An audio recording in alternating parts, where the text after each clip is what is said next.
நானும் சபையை நாடி வரும் பொழுது யார் என்று தெரிந்து கொண்டாயா? மகாராஜா, அதிகாரிகளுடைய மந்திரிக்கு நன்றாக தெரியும். தாய் தந்தை தெரிவிக்க வேண்டும். அப்படியா? நானும் வியாசருக்கும் பராசமி அம்மையாருக்கும் மகனாக பிறந்த இந்த அஸ்தினாபுரத்தினுடைய அரசன் திருதராட்டினுக்கும் பாண்டு மகாராஜனுக்கும் இளையோனாக விளங்கி வரக்கூடிய 36வது தலைமுறை அப்படி விளங்கி வரக்கூடிய என் பெயரோ விதிராழ்வார் என்று தெரிந்து கொண்டாயா?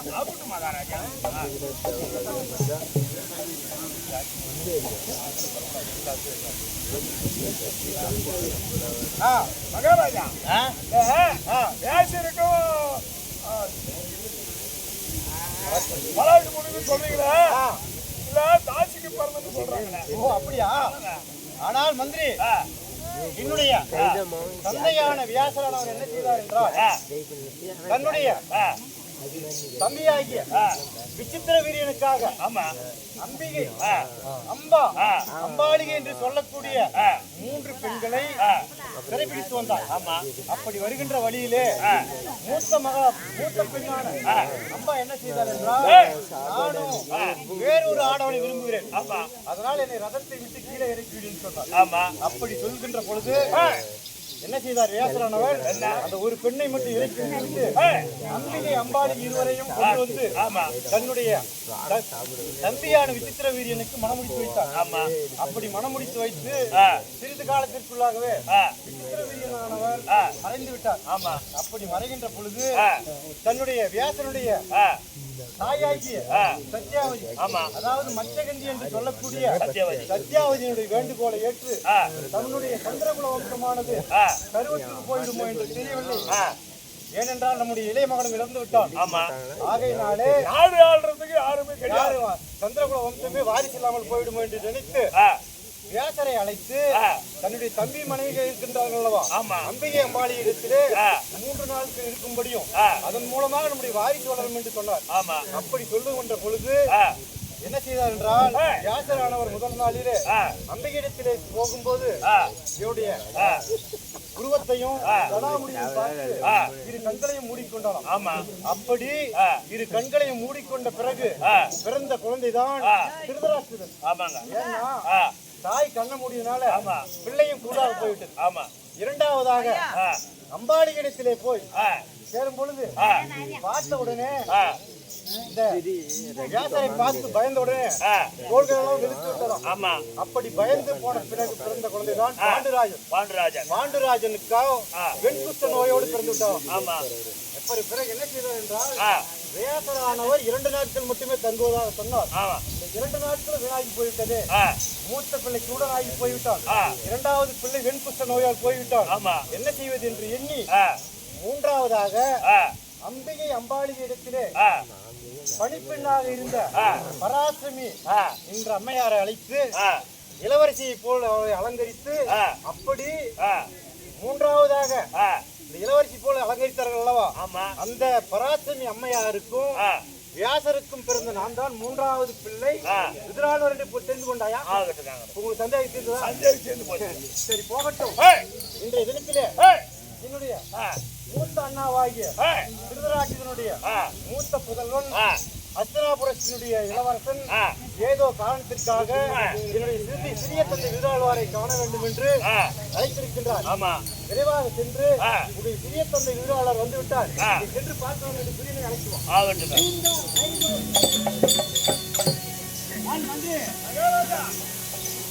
சித்தப்பா ஐயா விருதாளர் வந்து விட்டார்.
உன்னுடைய மகனாகிய துரியோதனன் அநேக வந்தனம் மங்களம் உண்டாகட்டும்.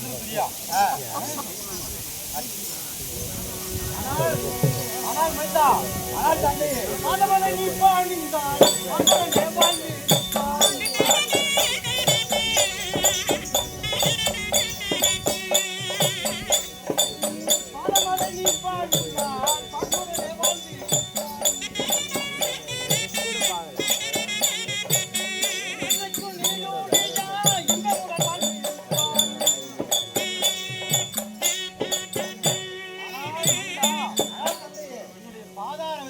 ஆதாரமாக சேவித்தபடியினால் என்றென்றும் சேமமாய் வாழ்ந்திருப்பாய். அப்படியா? ஆனால் தந்தையே, தந்தையா என்ன வார்த்தை? எதற்காக என்ற தினத்தில் என்னை அழைத்தீர்கள்? ஆமா, ஆனால் உங்களை அழைத்த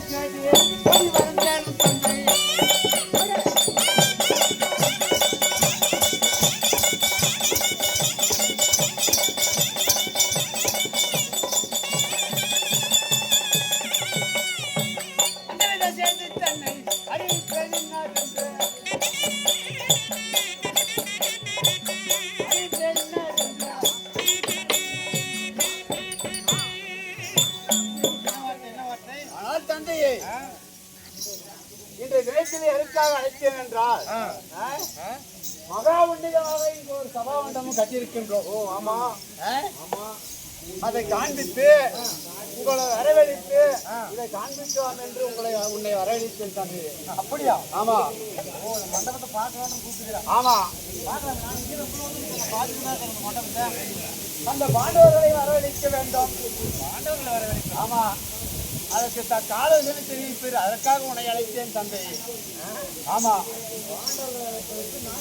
ஆமா, அப்படியா?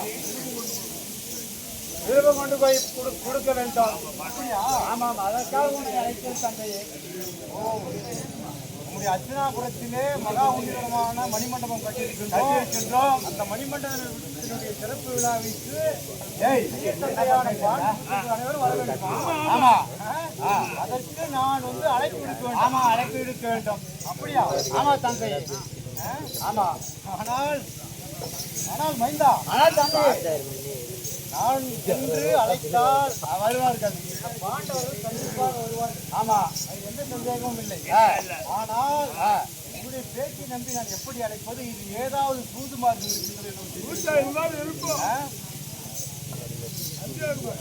அத்தானே, ஏதோ சூதா இருக்குமா தெரிஞ்சு பேசுற பேச்சு பார்த்தா.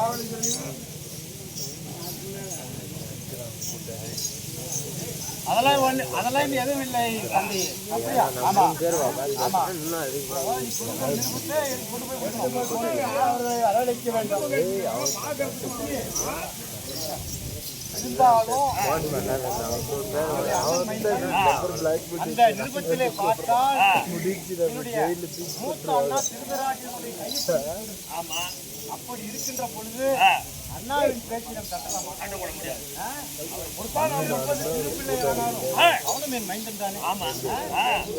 ஆனால் புரியா, ஆனால் தந்தை என்னுடைய அண்ணாவின் அந்த ஒப்புதல் கடிதத்தை கொடுத்த பிறகு நானே சென்று பார்த்து வருகிறேன். ஆனால் மந்திரி ஏதோ காட்டாயா எவ்வளவு தந்திரமாக அவனை 56 தேசத்திலே இல்லாத மந்திரிகளா நான் தான் என்னை தான் பாண்டவர்களும் அண்ணன் பிள்ளைகள் தான், கௌரவர்களும் அண்ணன் பிள்ளைகள் தான். இருந்த போதிலும் இந்த பாவத்தை எங்கு கொண்டு சேர்ப்பது என்று புரியவில்லை. நடக்கட்டும். இப்பொழுது மூத்தவராக வெளியே வரக்கூடிய உன்னுடைய சிறிய தந்தை கால்நடையாக உத்தரப்பிரதேசம் எல்லை வந்து சேர்ந்து விட்டார் என்று சொல்லி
ஆனால் காவலா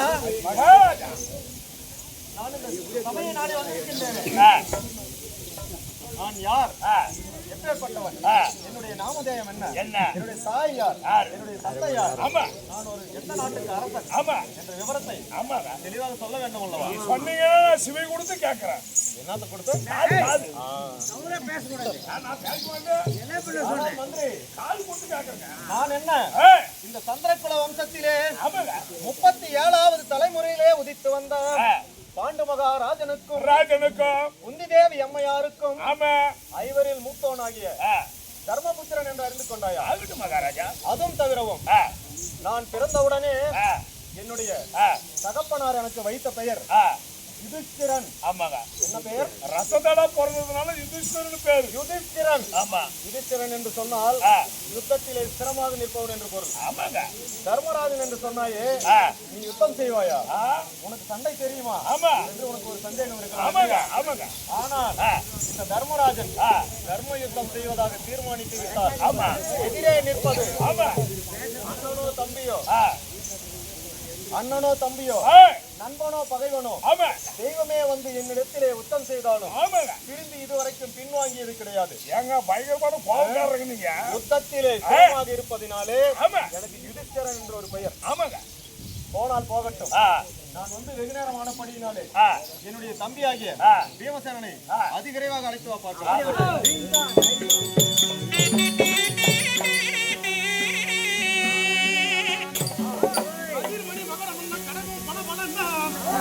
அதிகுலம் தலைக்க வந்த மணிசத்திர புத கம்பீரன்.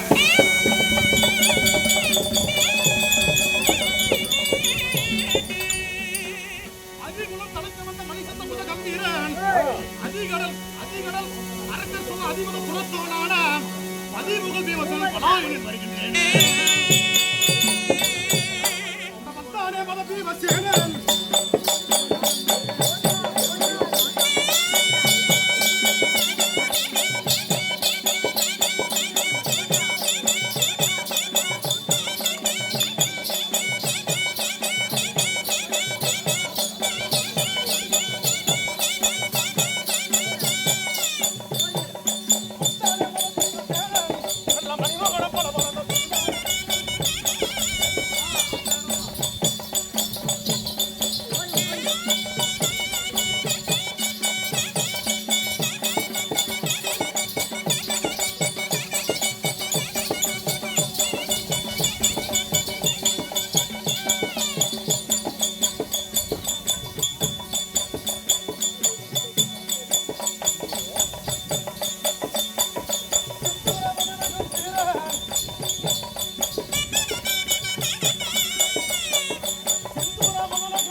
மகாராஜா.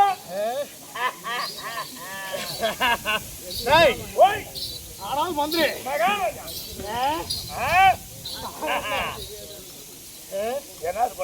நான் என்ன அப்படி இந்த சபையில் நாடி வந்துள்ளேன். யாரு யாரு யாரு நான் யாரு ஒப்பனுங்க மகா யாரு ஒப்பனுங்க மகா நான் என்ன இந்த சந்திர வம்சத்திலே 37வது தலைமுறையிலே உதித்து வந்த பாண்டு மகாராஜனுக்கும் குந்தியம்மன் தேவிக்கும் ஐவர்களில் இரண்டாவதாக பிறந்த வாயுதேவனின் அம்சத்தால் பிறந்த நான் என்ன மதகரி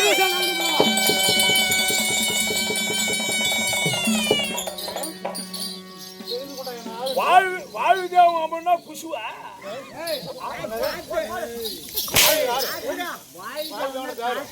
சூத்திலையும் காத்து வருது, மூக்கிலையும் காத்து வருது, வாயிலையும் காத்து வருது. அப்ப நீ குஷு போறதாளு காத்து குலைக்க முடியுமா? முடியாது முடியாது. அப்படிப்பட்ட அந்த காற்றையே நாம் எல்லாம் சுவாசித்து வருகிறோம் அல்லவா? ஆமா மகாராஜா. அப்படி இருக்கக்கூடிய அந்த வாயு தேவனின் அருளால் பிறந்தவன் நான். ஏன் மகாராஜா அப்படி நடக்கிற வரவாதமா? இடத்திலே போய் செய்தால் பேச மாட்டா. வரவாதம் எனக்கு இல்ல, உனக்கு வந்துடும். உண்மைதான். சரியா? உனக்கு அப்படி ஷிஃப்ட் ஆயிரு எனக்கு. சரி, நான் யாரு? மகாராஜா என்ன கையில கொண்டாங்க. ஆடா எங்க பாட்டி வேமா பருப்பு கடையில் மத்து அடிச்சுட்டு வந்துக்கிறேன். பருப்பு கடையில் மத்து என்ன தெரியுமா? பாருங்க. ஓய் கதாயுதம். கதாயுதம் யாரு கொடுத்தது? நாகலோகத்திலே ஆமா.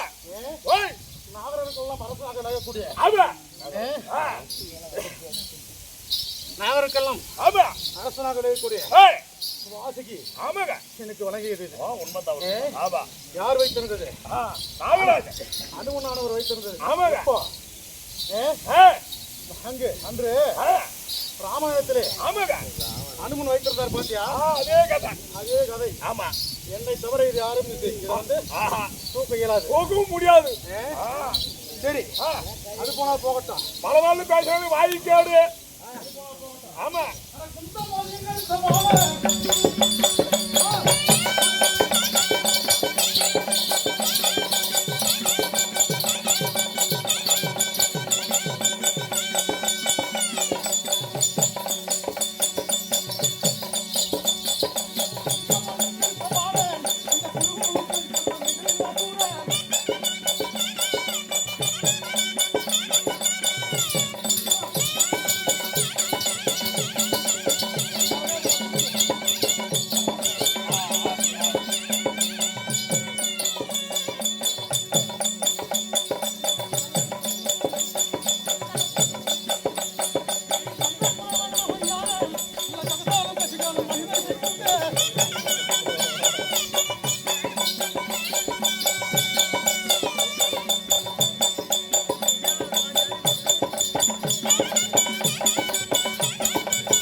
இந்த சபையை நாடி வரும் பொழுது தாளம் மேளம் எக்காலை பேரிகை முரசு என்று சொல்லக்கூடிய 32 வகையான வாதிகளும் எவ்வாறாக முழுகியது பார்த்தாயா? அது தவிர இன்றைய தருணத்திலே ஏதோ காரணத்துக்காக என்னுடைய அண்ணாவாகிய தர்மபுத்திரை என்னை அழைத்துள்ளார். ஆகையால் நான் என் தம்பியாகிய அர்ஜுனோடு சென்று அண்ணாவை காண வேண்டும். அதற்காக அண்ணார் அழைத்ததாக என் தம்பியாக அர்ஜுனை சீக்கிரமாக அழைத்து வரும்.